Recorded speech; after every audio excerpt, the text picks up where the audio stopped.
All right, guys, working with the Robinson Armament XCR. This is going to be a great day. Do a little bit of shooting here and we'll talk about it. This is kind of like the scar that nobody knows about. All right, let's have some fun.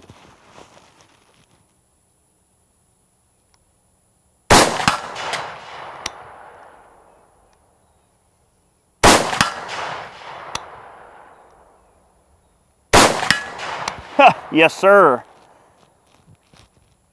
200.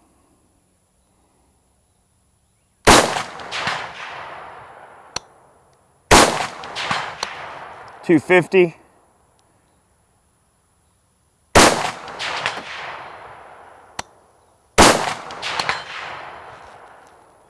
3. 4.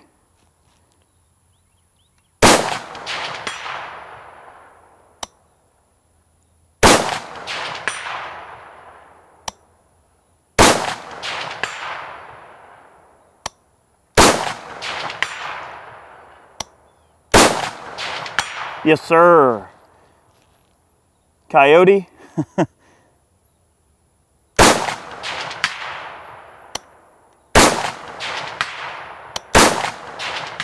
Headshot on the coyote. Just to the right. Impact.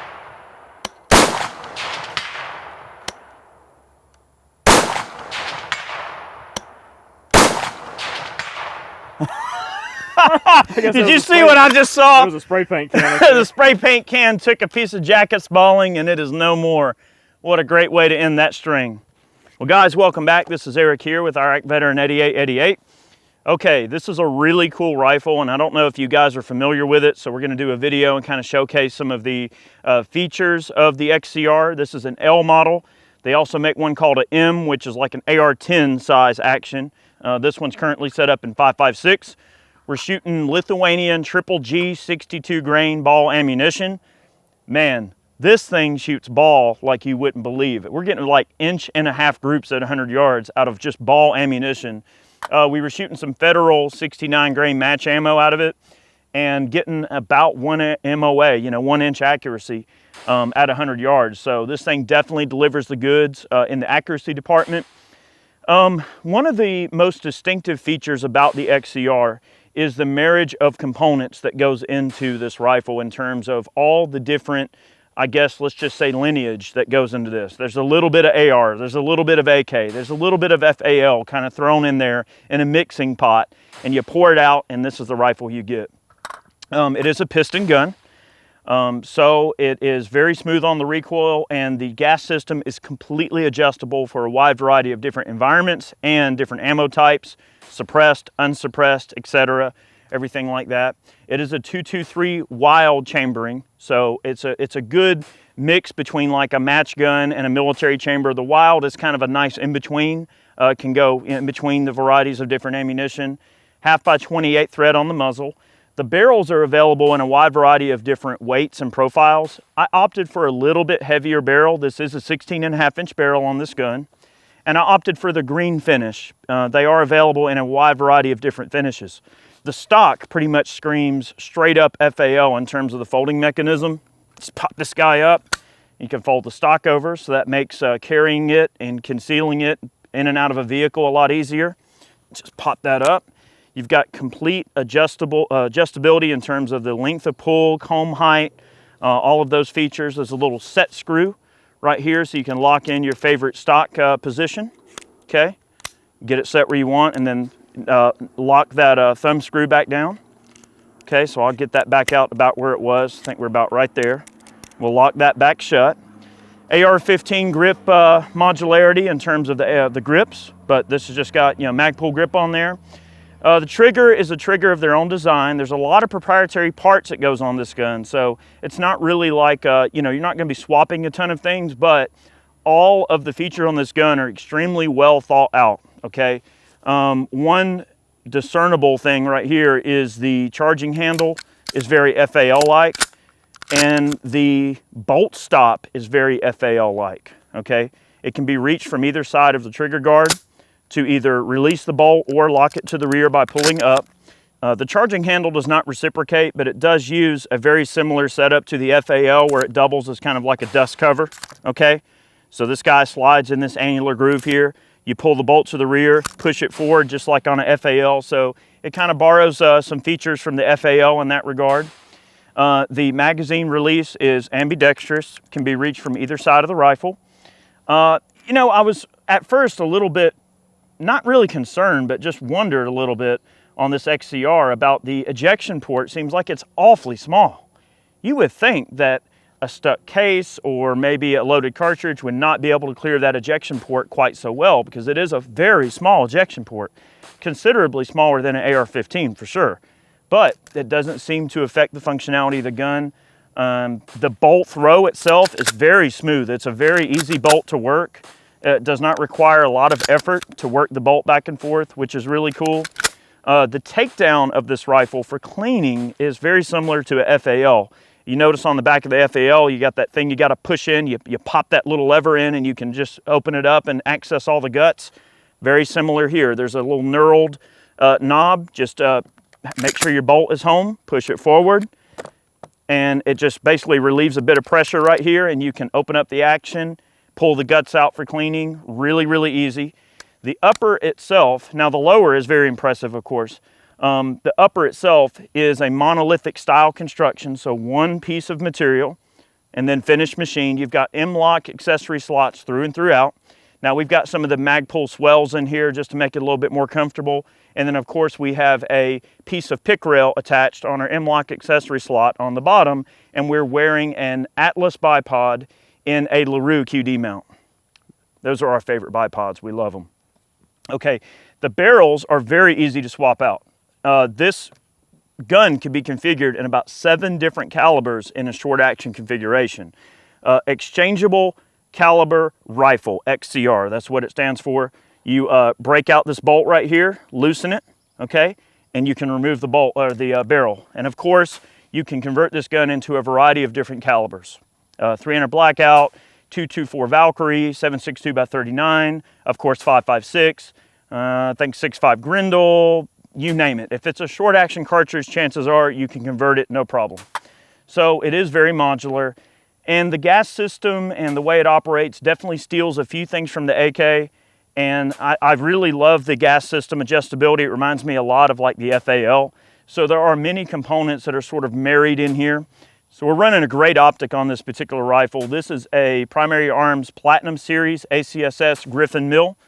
This is a great optic, and it's sitting in a mount from Alamo 4-Star LLC. So really cool mount. One of the interesting features about this mount is to get to specified torque.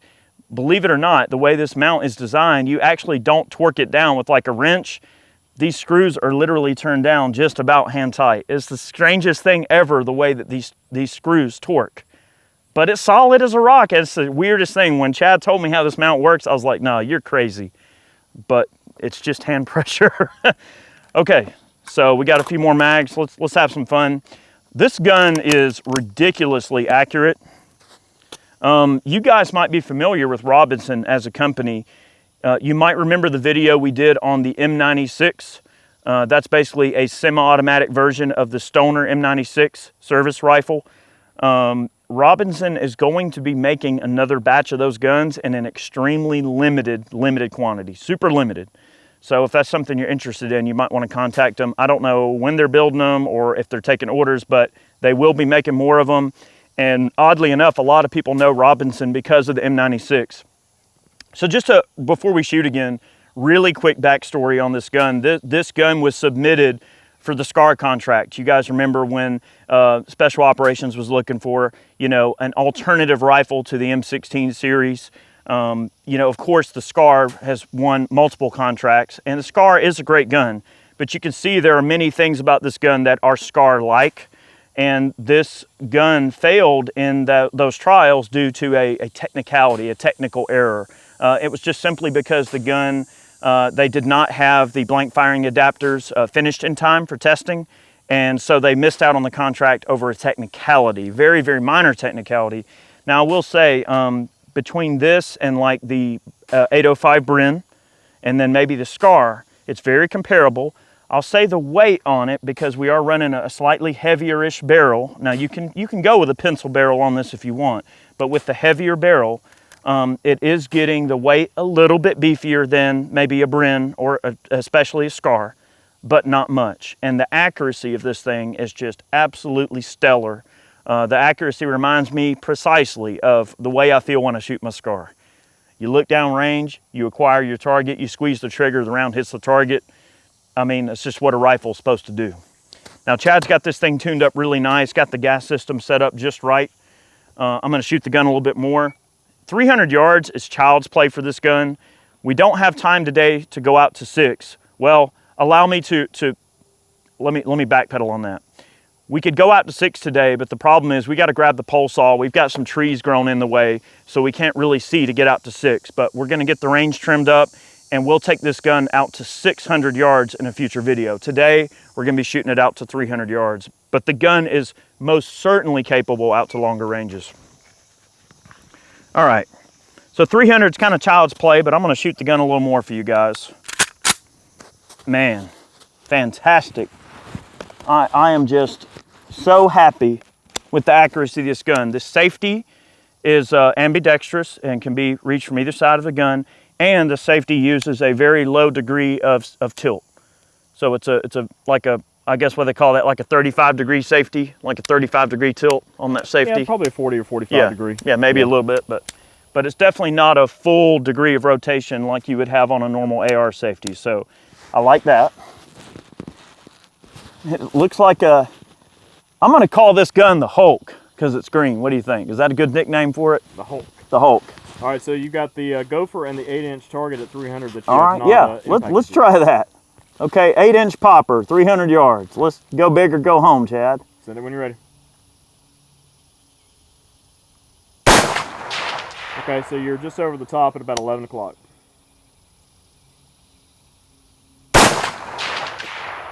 Favoring just left, it looks like. There you go.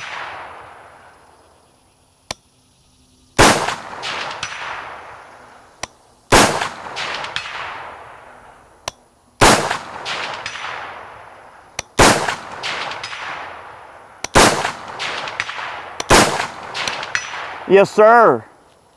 All right, Mr. Gopher. Here we are. Impact.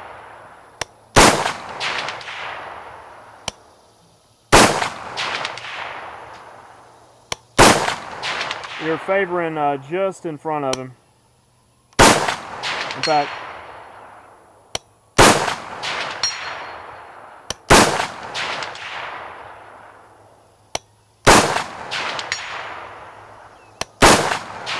Dang, son. Dude, that sucker is consistent as all get out. I continue to be impressed at how accurate this gun is, but also, I know I mentioned it before, but I'll just attribute a bit of that to this ammo that we're using is some great ball ammo. This is Lithuanian Triple G, and I'll just quickly mention, it really is the best surplus ammo that you can get. If you can find it, get some. It's really good stuff. Man, and I cannot wait to take this gun out to 600, maybe even further with like some of those 69 grain match loads. Oh, buddy, that is gonna be so much fun. But I really wanted this video to be kind of the, a good look at this gun, to give you an idea of the specs. Hopefully I covered everything. It is a great piece of hardware. I would totally trust my life to this gun, no problem. I do love how well thought out the controls are in terms of the lower. So there's a slight departure from your standard AR-15 in terms of your ergonomics. Well, not the ergonomics, but the manual of arms and everything is a tiny bit different, but not that much. I like the fact that you can be reaching for a magazine, you know what I mean? And be able to actuate the bolt stop with your index finger, your firing finger, while you're loading and stuff. So it's very intuitive, very easy to get to. There are a lot of features on the FAL that I feel are really forward-thinking for that gun, and I feel like those most forward-thinking types of elements are integrated into this platform, which is really cool. And the Scar really is just a fancy FAL if you think about it. It's kind of a, the FAL being brought into the modern age.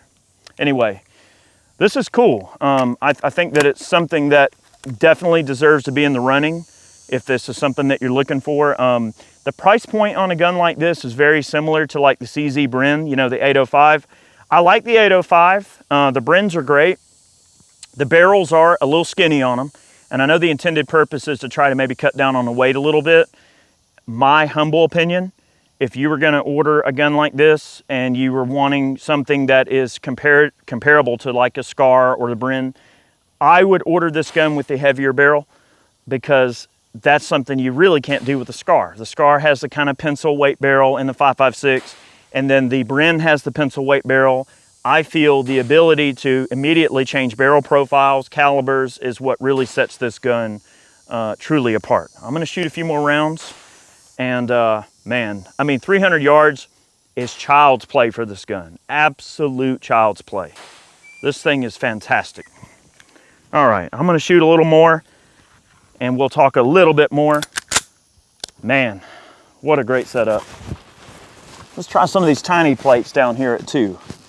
So we've got some 10-inch targets down at 200 yards. Talking about the rounds? Yeah, the little rounds. Those are... Are they 8s? I think those are 8s. All right, 8-inch plates at 200 yards. Let's see if we can connect. Send it when you're ready. Are you going for the one on the right? Yes. I think you were just a little higher. Just right over the top.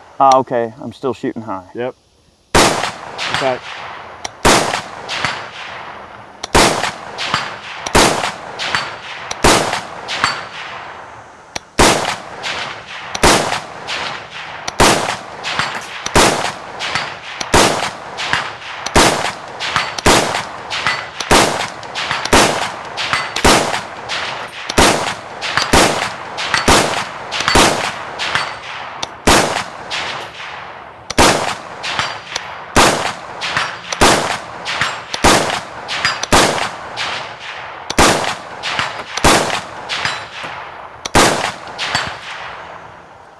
Oh yeah. You having fun there? Yeah, might have got a little carried away shooting down at 200 there, Chad. Well, that brake is doing its job. Dude, that brake is absolutely obnoxious. It is obnoxious, it's so loud. But the recoil, it just completely removes the recoil from the equation. So I'm glad that Chad mentioned how loud that brake is, because the brake is extremely effective. This is their brake as well that comes on this particular rifle. I think we covered most of the points. I am definitely going to be doing more work with this gun. I love it. Right now, for me personally, and this is just me talking, take it for what you will, but the not an AR category, okay? The 2 guns that are doing it for me right now, and mind you, I own 3 Scars, and I've got an 805, I've got a Bren. For me, this is like the tits in terms of the not an AR category for me right now. And also, I must say that the Desert Tech MDR in 5.56, dude, that gun is absolutely spectacular. I love it. It is so cool. The 308 caliber in the MDR is great, but the one we have set up in 5.56, oh man, it's such a close comparison between that gun and this one. Man, it's so hard to say. I think this gun might have a slight edge on the modularity end of things, especially with the available calibers that you can get in the XCR versus the MDR. Man, what a cool rifle. This is the most fun I've had at the range in quite a while. Guys, thanks so much for tuning in today. We hope you enjoyed today's video. We will be doing more work with this gun at longer range in a future time, so we hope that you'll tune in for that. Thank you so much. I want to take a moment to thank all of our Patreon supporters. Thank you for believing in what we do and seeing value in what we do. If you wish to support us directly, you can purchase a man can over on our website. You can see that in the description box below. Also, we got some great t-shirts for sale over on Ballistic Ink. All the funds we earn off of things like that go right back into producing videos. So thank you so much for believing in what we do. Yeah, this gun is sweet. I can't wait to do some more work with it. We'll see you guys next time. Many more videos on the way.